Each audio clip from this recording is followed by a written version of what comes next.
Carlos Chagas. Carlos Chagas, exactamente. Entonces, va viendo una historia mucho más antes donde han llegado a hacer un cultivo de la sangre de las momias que han encontrado en las áreas rurales de Chile, Perú, y un PCR serológico han encontrado los peces de la Soma Cruz.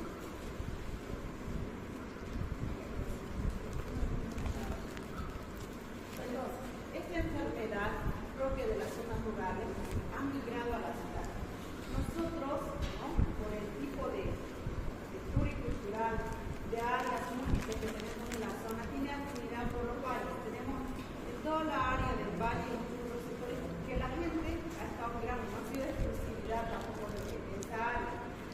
Hoy, más que antes, la gente migra, se moviliza. Entonces, la enfermedad de alguna manera ha llegado a ser transportada. Tenemos en nuestro medio de enfermedad, entonces va desarrollándose, ¿no? Pero con más índices, donde se llega a presentar en los valles, ¿no?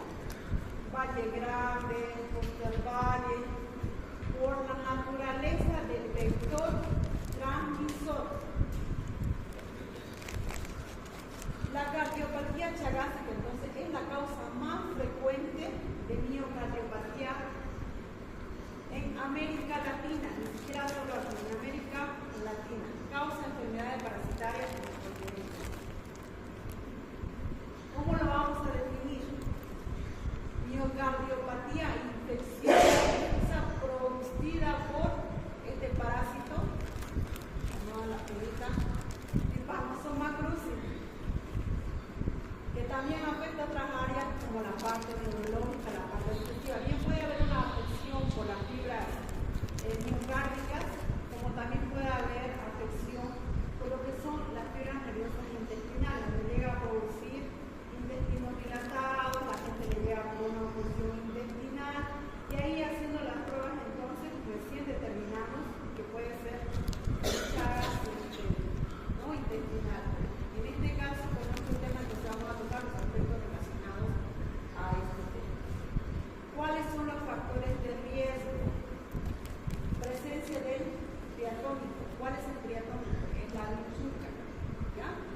Condiciones del hábitat inadecuadas del paciente, muros de barro, techos de paja, la infección contraída en el uso de los productos derivados de la sangre. Bien, fíjense, cuando yo haga la pregunta, como cuando les hice uno de los temas, ¿cuáles eran las medidas de prevención? Tendría que ser lo contrario a los factores de riesgo, ¿cierto? Entonces, la presencia de triatroma, ¿qué tendría que hacer? Control vectorial. Condiciones del hábitat tendría que mejorar la calidad de las viviendas. Infecciones contraídas por el uso de productos derivados de la sangre y órganos de trasplante. ¿Qué tendría que hacer en ese caso? Disminuir o hacer mejor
se multiplica por posición binaria en la zona del tejido.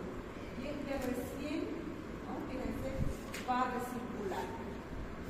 En la segunda fase de porcentación del hombre, este es en el triatomino, que es la vinchuca. Pica al hombre infectado y hace todo un ciclo de vida en su estómago. Entonces puede volver a picar, puede volver a contaminar. Y es todo un ciclo de lo que es el protozoario.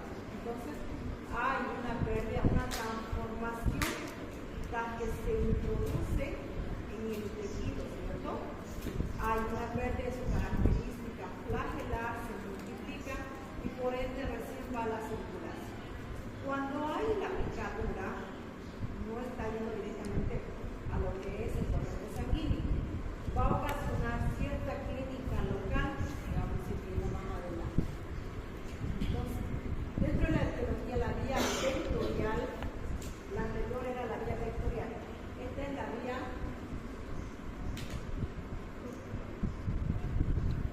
vectorial. Esto estamos mediante un vector. La vía no vectorial, transfusión, trasplante, accidente por contaminación laboral, manipulación de alimentos contaminados.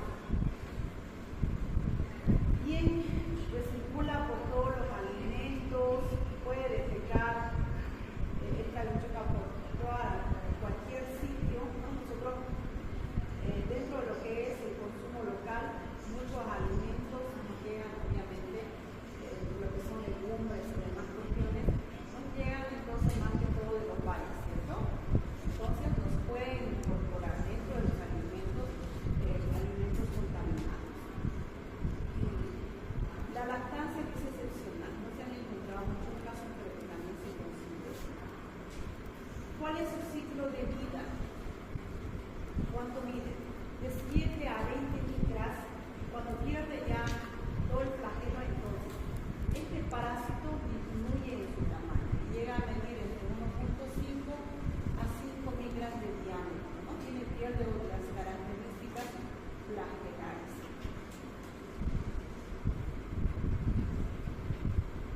Bien. Dentro de la patogénesis que corresponde a desarrollar la fisiopatología, no hay una teoría exacta, precisa, que diga, es la inmunológica y desencadena todo un proceso inflamatorio, salen los macrófagos, los macrocitos. No hay una precisa que diga exactamente la lesión o las enzimas que esta desencadena en el torrente sanguíneo lesiona lo que son las fibras sensitivas del sistema nervioso, tanto periférico como central, porque también puede actuar a nivel central.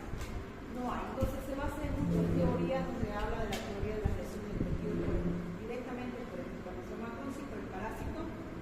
Les habla de la teoría neurogénica, les habla de las reacciones inmunitarias directamente a lo que es el miocardio, como también las enfermedades microvasculares, ¿no?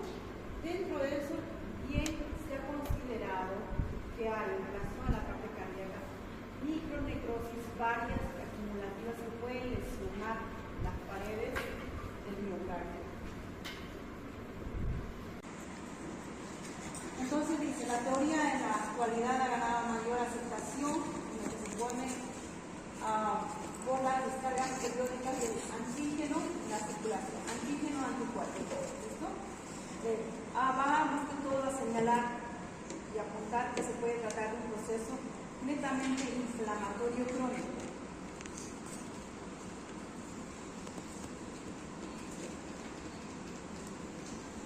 Bien, entonces hay una infección inicial, hay un periodo de latencia donde no hay sintomatología, donde no se ve todavía la clínica que puede desarrollar y hasta llegar directamente a un trastorno del ritmo de la conducción.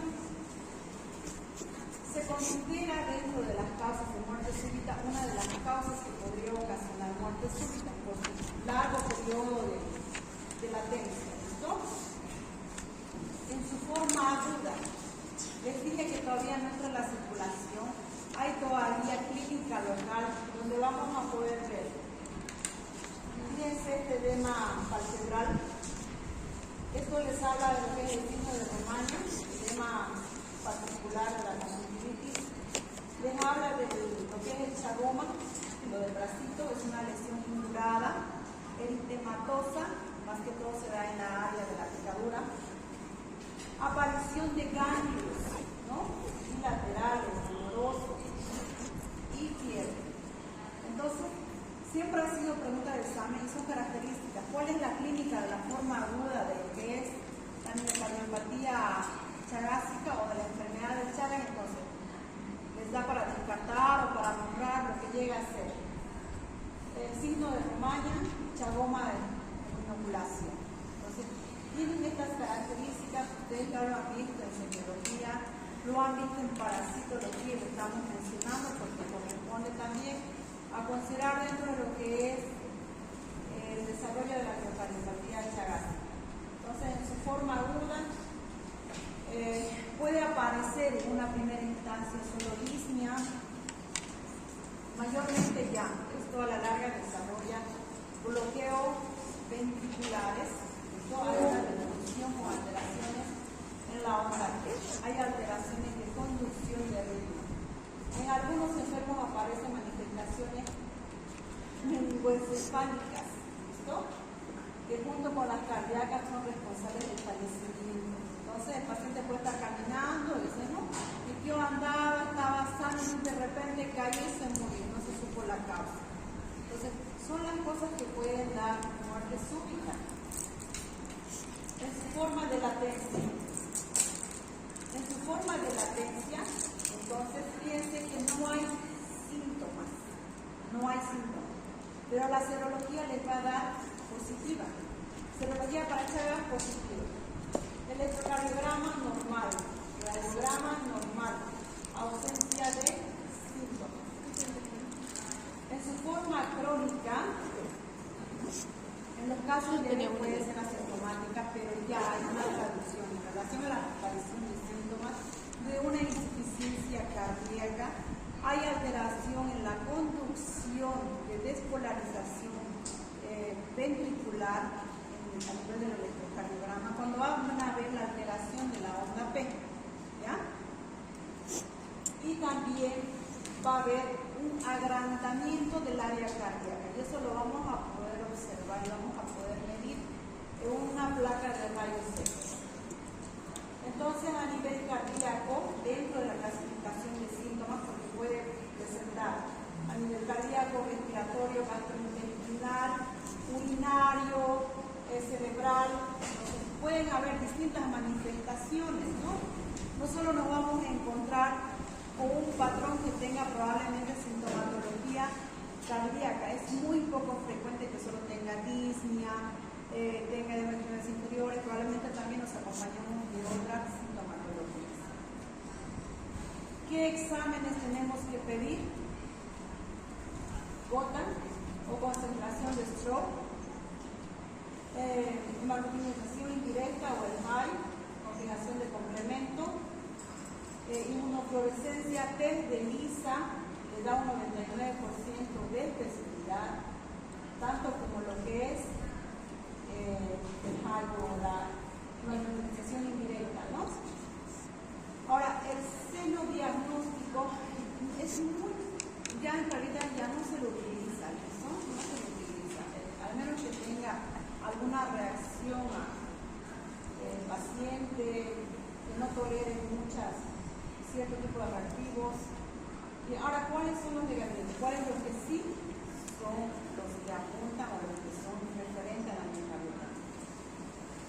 Radiografía de tórax, ¿no? Vamos a considerar la cardiomegalia, vamos a determinar signos de congestión, electrocardiograma, alteración de conducción de ritmo, ecocardiograma, vamos a ver lo que son la función ventricular, ¿ya? Y también el engrosamiento o la dilatación de las paredes.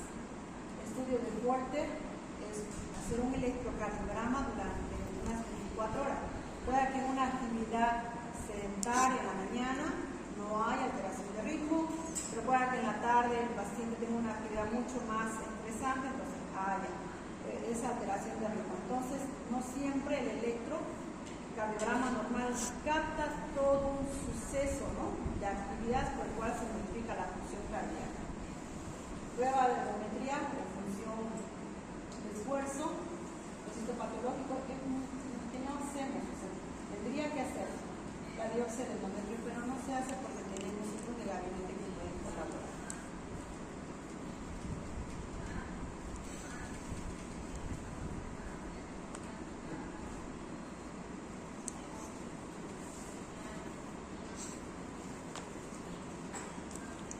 El diagnóstico clínico, entonces, dentro de los laboratorios, tiene una fluorescencia indirecta positiva, el ISA positivo.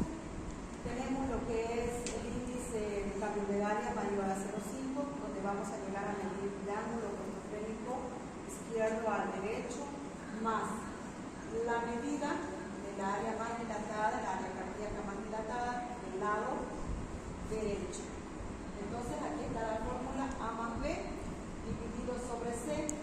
Tendría que darnos, si es que hay una cardiomegalia, y luego ya le clasifica cardiomegalia grado 1, grado 2, de todas las medidas, que tendría que estar arriba de C. Que también vamos a ver en la placa signos de congestión, las famosas alas de mariposa. Entonces, y en el electrocardiograma, ¿qué es lo que vamos a encontrar? Les habla de lo que es la disfunción ventricular, y eso es relativo bien a lo que es el delineado de lo que es el complejo QRS y también la onda P. ¿Listo? Entonces ahí les habla de un bloqueo completo de rama derecha. Es lo que más frecuentemente da, lo que más frecuentemente, en raras ocasiones puede dar el bloqueo de rama izquierda. Nosotros en el corazón, en la inervación, tenemos rama izquierda y rama derecha, ¿cierto? Por cierta fisiología tiene afinidad más con la rama derecha, entonces todo ese segmento que inerva más a lo que es los ventrículos va a tener una afectación. Donde se ve el bloqueo de esta forma, fíjense, bloqueo de la rama derecha, las famosas orejitas de conejo que van a ver. Dentro de la segmentación del electrocardiograma, la derivación 2, por eso les dice, miran la derivación 2 como de 2 lados, ¿cierto? El de 2 lados, no es como el de 2 lados, ¿cuál es? De 2 lados. No, la derivación 2, que es un poco más prolongado, para que puedan ustedes ver mayor cantidad de alteraciones que tengan. Entonces van a ver esta figura del bloqueo de las orejas de conejo cuando hay un bloqueo de rama derecha, ¿ya? O bloqueo de rama izquierda cuando hay una depresión de la onda extrasístoles ventriculares aisladas repetidas, las zonas eléctricas inactivas o las anginesias, bloqueos auriculoventriculares como frecuentes, y dentro de las menos frecuentes también está bloqueo de rama izquierda, disfunción sinusal, taquicardia supraventricular o la fibrilación auricular. Es como si el electro tuviera artefacto, ¿no? Estuviera temblando. Y es justamente de esa forma que el corazón no está haciendo una contracción, o sea, está tan grande que no puede contraerse, no puede hacer la diástole por lo grande que está. Entonces simplemente hace un pequeño movimiento, y ese pequeño movimiento es como si estuviera batiéndose. ¿Listo? Y eso es lo que se traduce en esas pequeñas ondas varias. Cuando vean ustedes esa característica, es una fibrilación auricular. ¿Para qué nos sirve el ecocardiograma? Nos va a ayudar a determinar alteraciones segmentarias de la contractibilidad del miocardio. Hemos hablado que hay una alteración de la lesión de las fibras nerviosas cardíacas, ¿cierto? De las ramas, tanto derecha e izquierda. Entonces, esto se va a traducir en la alteración segmentaria de la contractibilidad del miocardio. Puede haber aneurisma o dilataciones de la pared, porque hemos hablado que dentro de su patogénesis hay una necrosis acumulativa, ¿cierto? Por la posible, porque no hay una patogénesis exacta, por la posible destrucción de las enzimas del trypanosoma cruzi. Entonces, esas paredes quedan tan débiles que se dilatan, y esas dilataciones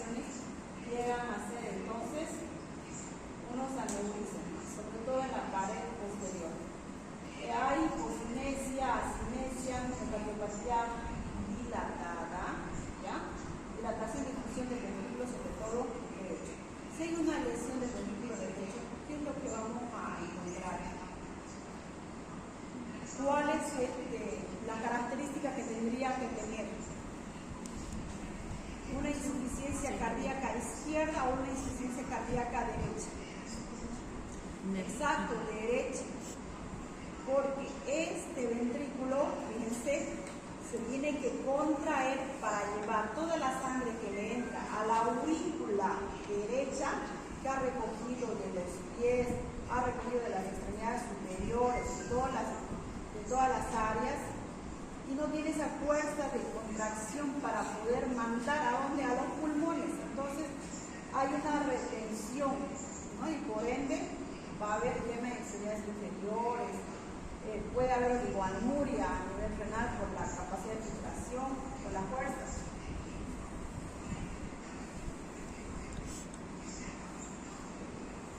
Habíamos mencionado como otro laboratorio de uso ya poco frecuente el segundo diagnóstico, y se trata de un cultivo. ¿Qué es lo que hace? Agarran a una chuca, le colocan al brazo o a cualquier parte de la extremidad y le sellan, ¿listo? Una vez que chupa sangrecita, entonces lo mandan a cuidar a la famosa linchuquita dentro de su intestino, que está haciendo un ciclo de vida, ¿cierto? Se está cultivando.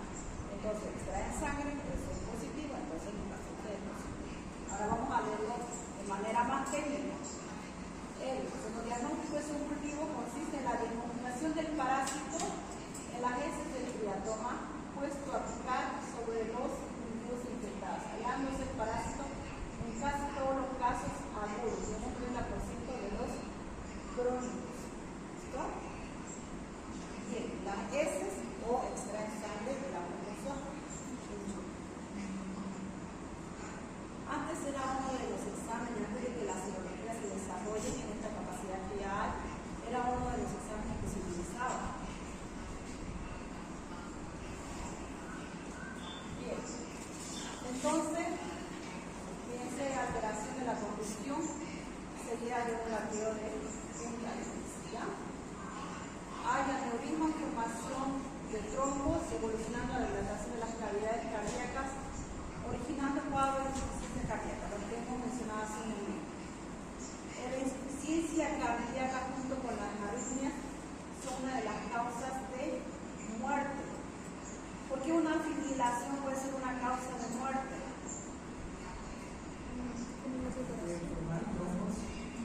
Está formando trombos, no tiene la capacidad de contracción total, simplemente la sangre hace una rémola dentro de las cavidades ventriculares y por ende forma coágulos, porque tiene que tener una capacidad, una velocidad, un flujo, ¿no? Una perfusión continua. Pero si esa sangre está quedando en las cavidades, entonces por el tiempo que se queda en las cavidades, eso se coagula. La sangre no solo es leucocitos, glóbulo blanco, plaquetas, también hay otros factores de coagulación. Dentro de eso, entonces, cuando la sangre se queda mayor tiempo en una cavidad, la característica entonces es que llega a formar un trombo. En la fibrilación, a lo mejor la fibrilación auricular, lo único que hace es tipo un aleteo, un movimiento ligero, porque quiere contraerse, no tiene capacidad. O sea, no es lo mismo una contracción total, ¿cierto? Como de un globo de carnaval, que nosotros podemos contraerlo, o sea, apretarlo, ¿cierto? Sale todo el agua que tiene, se está con agua. A apretar una pelota de cuero, no hay, ¿cierto? Una de tenis, no podemos llegar hacia la pared no es delgada o es demasiado grande. Entonces, por el tiempo que la sangre se queda en la cavidad, forma trombos. Ahí entonces les habla de la muerte súbita, porque este trombo puede circular bien a pulmón, puede circular a las arterias coronarias, y por ende, muerte súbita, por tromboembolismo o por coronariopatía isquémica. Ahí hay un pequeño resumen de lo que es la miocardiopatía chagásica crónica, cuando es un grado 1, grado 2, grado 3. La característica de todas estas es que la serología en todas es positiva, ¿ya? En un grado 1 no hay clínica.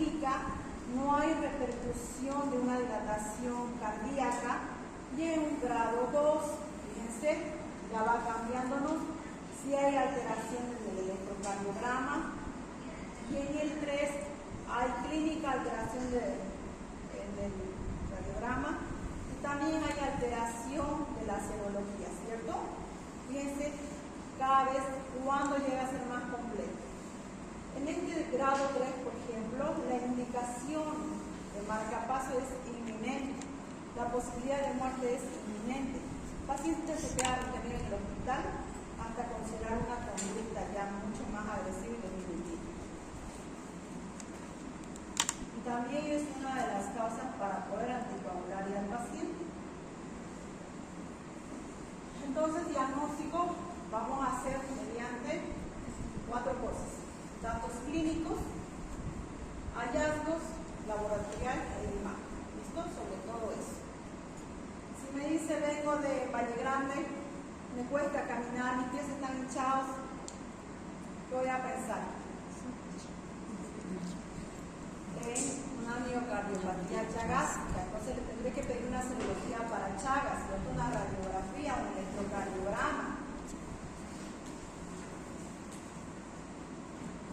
Y si me dice vengo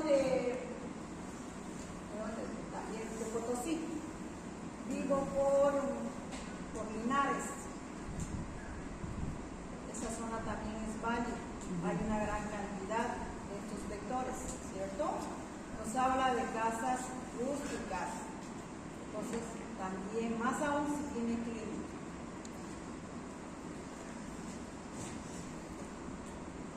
¿Cuál es el tratamiento? ¿Listo? Vamos a cosas concretas. Se utilizan vasoactivos para mejorar la función de la presión arterial y poder recibir volúmenes, ¿no? Y uno de los primeros medicamentos entonces están los vasoactivos, como dije, pero hay unas medidas generales previas a eso, ¿no? El paciente tiene que hacer reposo. A mayor actividad hay mayor frecuencia cardíaca. Entonces, si la frecuencia aumenta una taquicardia, ya que decimos que hay una fibrilación auricular, ¿cierto? Entonces, el corazoncito puede cansarse de funcionar y por ende entrar a lo que es una insuficiencia cardíaca de mayor severidad. Entonces, el reposo es importante, ¿no? Dentro de la vida general. Retención hídrica. El paciente hace insuficiencia cardíaca derecha. Lo que es el aumento del sodio hace que aumente la presión arterial. Al aumentar la presión arterial hay retención de volumen. Entonces tenemos que disminuir. Y ahora, profesor, ¿qué puedo comer? ¿Qué no debo comer? No solo disminuir el gramo de comida o utilizar un lapicerito de estilo, porque eso es lo que hace el cardiólogo a veces, ¿no? Ese es un gramo de sal, solo saque de eso de las comidas. No, pero hay otras cosas también con comida, ¿no? Está la arepa, el queso, tiene bastante sodio, cloruro de sodio, el agua cuñapé, el salado. Entonces son varias cosas a veces que nosotros tenemos que entrar ya a cosas mucho más básicas, pero que a la vez son de gran importancia. El consumo de líquidos. No, yo tomo líquido, me tengo que hidratar, me han dicho que me tengo que hidratar. Bueno, en este caso no, porque estamos hablando de disminuir la cantidad de volumen. Entonces hay una restricción hídrica que se considera de 800 a 1000 días. Eso se considera desde el desayuno, la tasa habitual que tenemos de desayuno es de 200 ml. El plato habitual de sopa son 200 ml, hasta ahí ya van 400. Y los otros 400 lo tenemos que dividir en distintos momentos del día, si queremos nosotros nuestros volúmenes. Hospitalización, oxigenoterapia, ventilación mecánica en caso de ser necesario.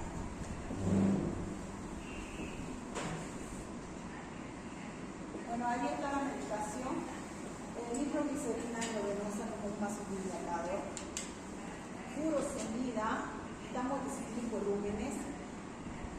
En relación a la furosemida, por ejemplo, es una indicación en primera instancia, pero ya ustedes más adelante en su práctica van a ver si el paciente está con un potasio bajo, porque es un gran depresor del potasio, y llegarán a utilizar retenedores de potasio, ahorradores de potasio, como la espronolactona, van a ser dosis equivalentes.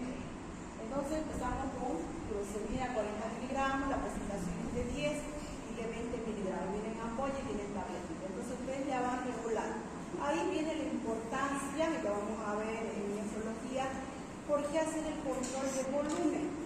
¿Listo? Porque tenemos que controlar volumen. Y ahí entonces nos mandan a medir la orina, ¿no? Derecho de piso es hacer diuresis, anotar cuánto orina su paciente, cuánto en 24 horas, cuánto en 10 horas, cuánto en 5 minutos, cuánto en 1 minuto. Entonces es importante, si una tabletita de 40 le mandó orinar 2 litros, y el paciente está deshidratado, entonces tenemos que regular, ¿no? Entonces no es exactamente a usted le voy a dar 3 tabletas, usted 4, no. Es según la evolución. Por eso es que el paciente tiene que quedarse para medir volúmenes de depresión en relación a la función de la medicación. En Alapril, 2.5 diarios, depende de la respuesta de la presión arterial, ¿no?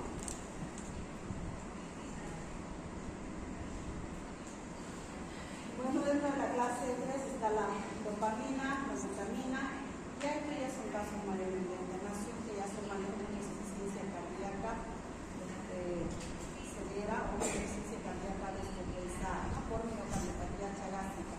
Cuando el paciente está con una presión baja y nosotros necesitamos mejorarle la presión arterial. Entonces, esto mayormente son conductas de infusión, se inicia un goteo de 10 ml hora para que el paciente, una vez que tenga presión, podamos utilizar diuréticos. No podemos nosotros utilizar diuréticos en pacientes hipotensos porque los vamos a hipotensar más, estamos sacando de volumen.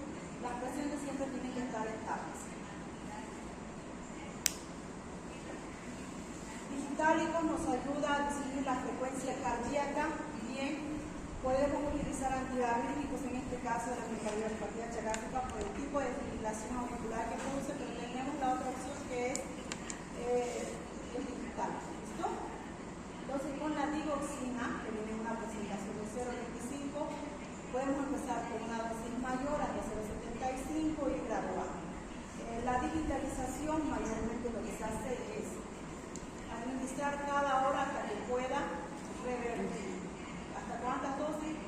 De 3 a 6 dosis. ¿Listo? Desde cada 8, cada 2. Eso nos disminuye la frecuencia cardíaca. Inhibidores de lo que es la glucohidrasa, entonces son antiarrítmicos de exclusividad para lo que es la fibrilación auricular. Poco usados acá, pero sí se hace bastante mención porque es a nivel internacional. Nitroprusiato se utiliza en algunos casos de insuficiencia cardíaca, ¿no? Cuando hay un gasto bajo grado. El isoproterenol también, ya muy poco utilizados. Ustedes se basan en lo que es diuréticos, antiarrítmicos y vasodilatadores.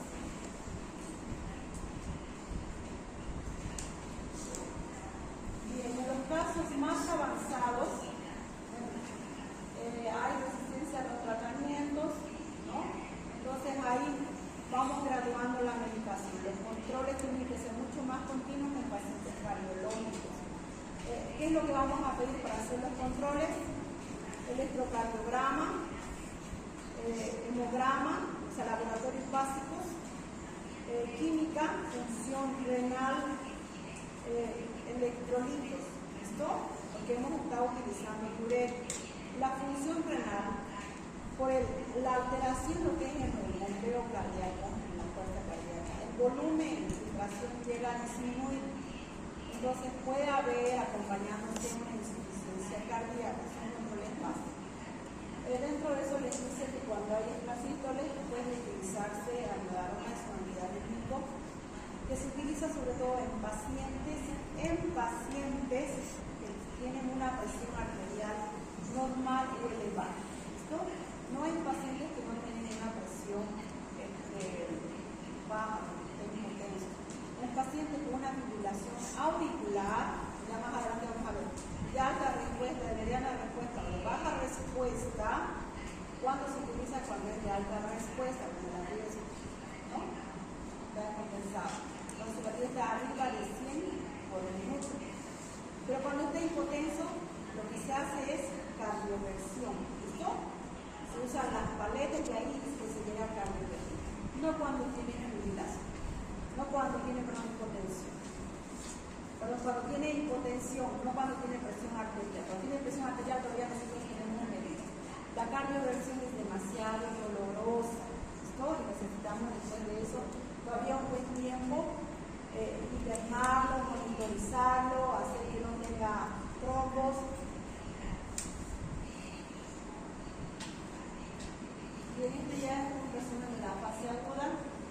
Les dice que se le puede dar los dos antiparasitarios. El methimidazol es uno de los más utilizados cuando se llega a detectar. Mayormente son hallazgos porque se llega a encontrar en la fase aguda. Nadie le dice que quiero hacer un control. Ya bueno, le haré una serología para Chagas. No es un laboratorio habitual. ¿No? Mayormente se halla cuando vienen por una patología distinta y se les pide todo un estudio serológico. Hay tratamiento para la fase aguda donde hace mención a un medicamento, el methimidazol, y el otro que es el ambas durante los días de tratamiento especial. La cosa es detectar al paciente en su fase aguda.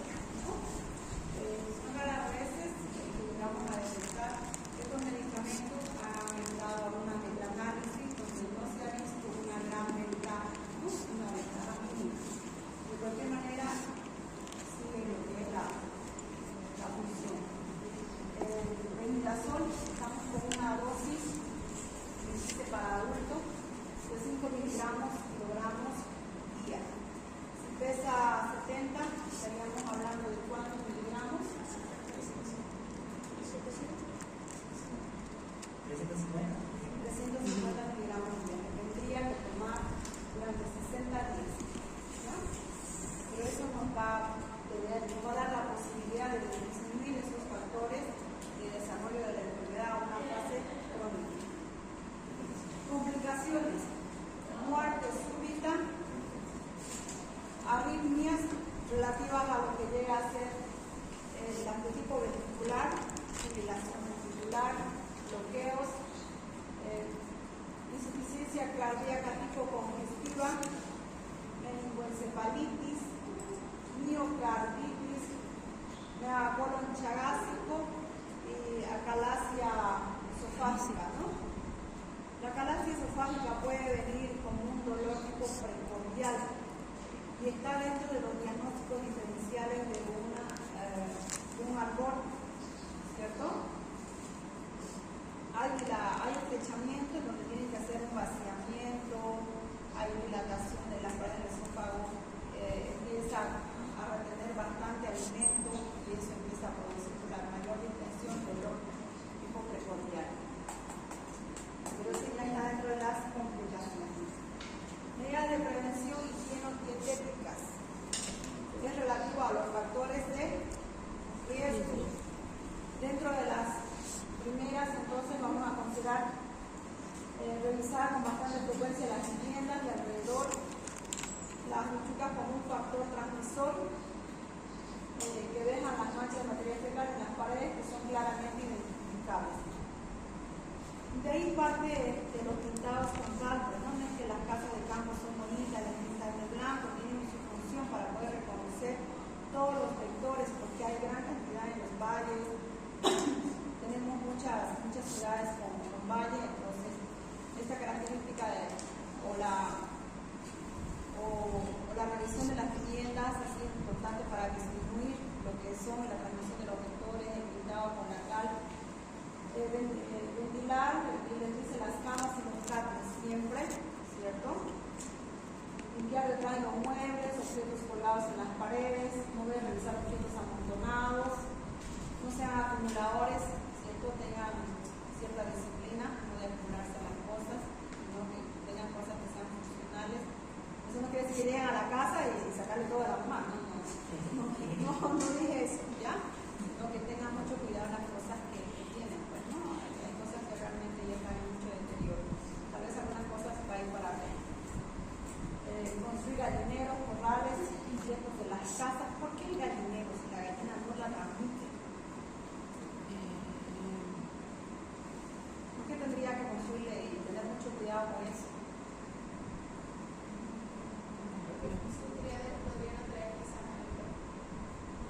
¿A quién? Al vector a la mucho.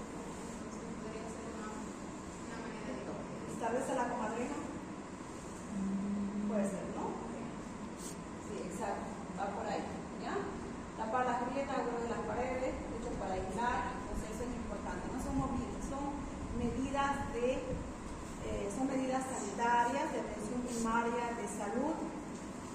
Pueden hacer estrategias de prevención, de